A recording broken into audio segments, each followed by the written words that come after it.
दोस्तों, वीडियो को शुरू करने से पहले एक डिस्क्लेमर मैं आपको देना चाहूँगा कि वीडियो सिर्फ और सिर्फ एजुकेशनल पर्पस के लिए है। यहाँ पे इन्वेस्टमेंट एडवाइस आपको नहीं दी जाती है, तो वीडियो को देखिएगा बट सीखने के हिसाब से। बाकी दोस्तों, इससे पहले एक वीडियो आपके लिए चैनल पर आ ही चुका है जिसमें हमने आज के मार्केट को डिस्कस किया है, साथ में 7 कंपनीज है जिनको लेकर कुछ बड़ी खबरें हैं, उसके ऊपर भी बातचीत हमने की है। अब दोस्तों आते हैं यूएस के मार्केट पर। देखिए, अभी की सिचुएशन कुछ ऐसी है कि मार्केट न्यूट्रल है, गिरावट के साथ में खुलते हैं, तेजी पकड़ते हैं, लेकिन प्लस में नहीं आ पाते हैं। तो यूएस का मार्केट अभी हम बोल सकते हैं न्यूट्रल है, जिसमें हम नेस्टेक को भी देखें तो ये भी न्यूट्रल आपको देखने को मिलेगा, तेजी में है बट अभी तक प्लस में आया नहीं है। और फैंग प्लस को भी देखें तो चलो ये प्लस में आ चुका है, लेकिन कुछ खास तेजी यहाँ पे भी नहीं है, तो ये न्यूट्रल कंसीडर किया जाता है जो भी मार्केट ना ही तेज होता है ना ही गिरता है। साथ में दोस्तों कुछ क्वेश्चंस, आपके डाउट्स आपके मन में आ सकते हैं कि फैंग प्लस तो पिछले कुछ दिनों से अच्छा कर रहा है, लेकिन जो इसका ETF है इंडिया में, जिसको हम मिरे एसेट फैंग प्लस बोल सकते हैं, वो अच्छा नहीं कर रहा है। अब जैसे मैं आपको बताना चाहूँगा, यहाँ पे आप नोट करोगे तो फैंग ने पिछले एक महीने में, इस इंडेक्स ने एक महीने में 5% के रिटर्न्स कमा के दिए हैं। जबकि हम इसके ETF की बात करें तो पिछले एक महीने में कोई भी रिटर्न कमा के इसने नहीं दिया है। आगे चलते हैं, फैंग प्लस ETF की बात करें तो 6 महीनों में भी कोई रिटर्न्स नहीं, यहाँ पे 1% का नुकसान है। लेकिन फैंग प्लस के इंडेक्स की बात करें तो आप देख सकते हैं यहाँ पे पिछले 6 महीनों में 4% के रिटर्न्स हैं। तो ऐसा क्यों हो गया? देखिए, मैंने आपको सिखाया था कि ये जो ETFs होते हैं यहाँ पे ट्रैकिंग एरर्स होते हैं, क्योंकि ये इम्पैक्ट होते हैं बाइंग सेलिंग के ऊपर। यानी कोई बड़ा बायर आके ETF को खरीदता है तो उसका प्राइस ऊपर चल जाएगा। अगर फैंग का जो ETF है, मतलब फैंग का जो इंडेक्स है, वो गिरता है मान लो यूएस में, उसके बावजूद भी कोई इंडिया में बड़ा बायर आके ETF को बाय कर लेता है, तो क्या होता है, वो गिरेगा नहीं। तो ऐसे करके एरर होने लग जाते हैं, मिसमैच यहाँ पे होने लग जाता है। तो सेबी क्या करता है, सेबी वहाँ पे इन्वॉल्व होता है, 2% के सर्किट को डिसाइड करता है, और साथ में वॉलेटिलिटी नहीं हो, ज़्यादा ज़्यादा बड़ी बाइंग नहीं हो, बहुत ज़्यादा चेक किया जाता है, सर्विलियंस में रखा जाता है, तो उस हिसाब से मिसमैच आगे चल के ना हो। तो ये सब चीज़ें कवर होती हैं। मतलब अगर फैंग ने जो इंडेक्स है उसने रिटर्न्स अभी दिए हैं, ETF अभी नहीं कर रहा है, तो एक टाइम ऐसा भी होगा जिसमें ETF ने अच्छे रिटर्न्स दिए होंगे और फैंग इंडेक्स ने कुछ खास नहीं किया होगा।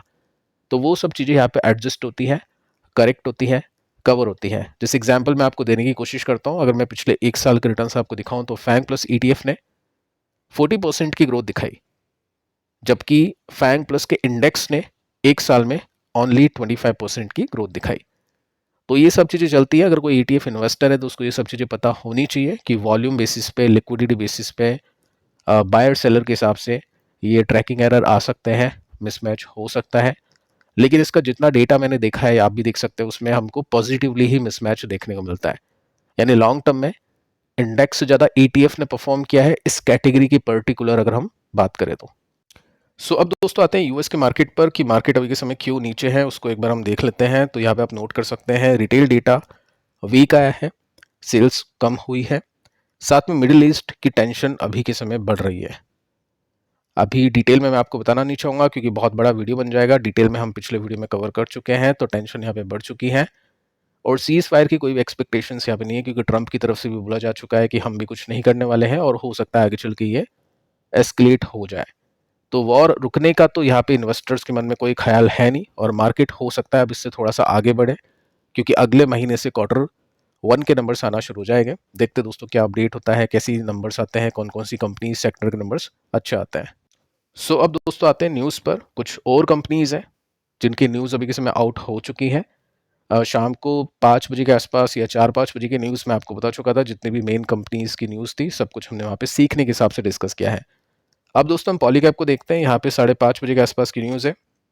ये सब चीज़ें मैं आपको बता चुका हूँ कि आफ्टर मार्केट क्लोजिंग की जो न्यूज़ आती है नेक्स्ट डे उसका इम्पैक्ट होता है। स्टॉक आज के दिन 1% के साथ में नीचे था। देखो, मेंशन कर रखा है कि कंपनी ने साइन की एक डील वर्थ 64 बिलियन डॉलर्स, नहीं है, रुपीज़ है। BSNL के साथ में ये डील फाइनल हो चुकी है, क्योंकि भारत नेट का जो प्रोग्राम है उसको एनहांस करने के लिए BSNL ने डील की है पॉलीकैप के साथ में। अब देखो, इनको तो रिक्वायरमेंट होती है वायर एंड केबल की, ऑब्वियस है। तो इन कंपनीज का काम B2B भी है और B2C भी है, बिजनेस टू बिजनेस भी है और बिजनेस टू कस्टमर भी है। तो B2B यानी बिजनेस टू बिजनेस डील आप इसको बोल सकते हैं। आगे चलते हैं, कितने करोड़ का है उसको रुपीस में एक बार हम कन्वर्ट करके देखते हैं। तो बिलियन रुपीस में था, करोड़ में अगर हम इसको कन्वर्ट करें तो 6,448 करोड़ का ऑर्डर है जो पॉलीकैब ने सिक्योर कर लिया है। अब इसके अंदर क्या क्या चीजें हैं उसको भी हम एक बार चेक कर लेते हैं ताकि समझ में आए कि कैसे कैसे करके ये डील होगी। अब देखिए इसमें एग्जीक्यूशन टाइमलाइन होती है। जैसे ऑर्डर जो भी कंपनीज उठाती है, चाहे वो डिफेंस कंपनीज हो, रेलवे कंपनीज हो, उनको टाइम मिलता है कि आप ये ऑर्डर 3 साल में पूरा कर देना। अगर आप कर देते हो तो वेल एंड गुड, अगर आप नहीं कर पाते हो, थोड़ा सा ज़्यादा डिले करते हो, तो हम आपके पैसे काट लेंगे और जो भी हम आपको पेमेंट करने वाले थे वो पूरा नहीं देंगे, पेनल्टी उसमें काट के हम आपको पे करेंगे।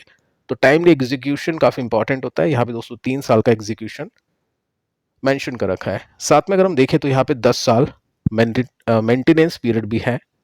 अब इसका बिल कैसे होगा, 5% पर एनम कैपेक्स के हिसाब से, उसके बाद में 6.5% पर एनम नेक्स्ट 5 ईयर्स में उसका जो भी कैपेक्स होगा उसके हिसाब से। तो मेंटेनेंस भी कंपनी को मिलेगा, साथ में ये जो ऑर्डर है कंपनी को वैसे भी मिल चुका है। स्टॉक को देखें तो यहाँ पे वैल्यूएशन अब इस कंपनी की पहुंच चुकी है 45। आपको पता है एक नया प्लेयर इसमें एंटर कर चुका है वायरन केबल के फील्ड में, इस वजह से वैल्यूएशन इन कंपनीज की कम हो चुकी है। ग्रोथ अच्छी आई थी, बीच बीच में करेक्शंस आता है, तो अभी डिप कर गया था स्टॉक, वापस ऊपर जाने की कोशिश में है। निफ्टी के साथ में जो चलने वाली कैटेगरीज है उसमें हम इसको इंक्लूड करके चल सकते हैं, क्योंकि निफ्टी में भी नीचे से रिकवरी आ चुकी है, यहाँ पे अटका हुआ है। सेम काइंड ऑफ सिचुएशन इसमें भी देखने को मिलती है। साथ में दोस्तों आप देखोगे तो ये क्या था, ये सपोर्ट था और ये अभी के समय रेसिस्टेंस बन चुका है। आगे चलते हैं, नेक्स्ट कंपनी पे आते हैं जिसका नाम है रेलटेल। 1.36% की गिरावट के साथ में स्टॉक ने आज क्लोज किया है। आप देख सकते हैं 17 जून आज की न्यूज़ है, शाम को 5:30 बजे के आसपास की न्यूज़ है। कंपनी को एक ऑर्डर मिल चुका है 44 करोड़ का, तो 44 करोड़ का ऑर्डर कंपनी को मिल चुका है। इससे पहले 120 करोड़ का ऑर्डर कंपनी ने लिया था 11 जून को। तो देखिए दोस्तों, ये भी जो कैटेगरी है मार्केट के साथ ही चलने वाली कैटेगरी है। जब तक मार्केट अच्छा नहीं करेगा तो ऐसी कंपनीज को पुश नहीं मिलता है जो कंपनीज ट्रेंड में है। तो डेफिनेटली यहाँ पे एक अच्छी रिकवरी देखने को मिली है। देखते हैं आगे चल के इसमें क्या होता है, क्योंकि अभी एक रेसिस्टेंस कंपनी का स्टॉक लेना शुरू कर चुका है। नेक्स्ट कंपनी आती है एसआरएफ। शाम को 6:30 बजे के आसपास की न्यूज़ है और न्यूज़ आप देख सकते हैं कि कंपनी को रिलीफ मिल चुका है 852 मिलियन रुपीस का आईजीएसटी का। ये जीएसटी रिफंड हो जाएगा, मतलब ये एक रिलीफ कंपनी को मिल चुका है। वेल एंड गुड, अच्छी बात है। ठीक है, तो इसको देखते हैं किस तरह से ये परफॉर्म करता है कल के दिन। साथ में आप देखोगे ना तो इसकी वैल्यूएशन अभी के समय 73 का पीई रेशियो है, यानी वैल्यूएशन काफ़ी एक्सपेंसिव है। रीज़न दोस्तों आपको पता ही होगा, पिछले क्वार्टर में हमने डिस्कशन किया था, Q4 की बात कर रहा हूँ, कि कंपनी के मैनेजमेंट की जो कमेंट्री थी इस कंपनी को लेकर वो काफ़ी सॉलिड थी।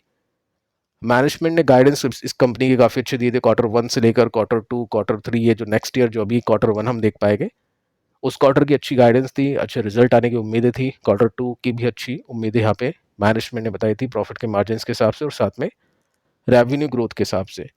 तो कंपनी का स्टॉक एक ब्रेकआउट तो कर चुका है, देखते हैं आगे चल के सस्टेन कर पाता है या फिर नहीं।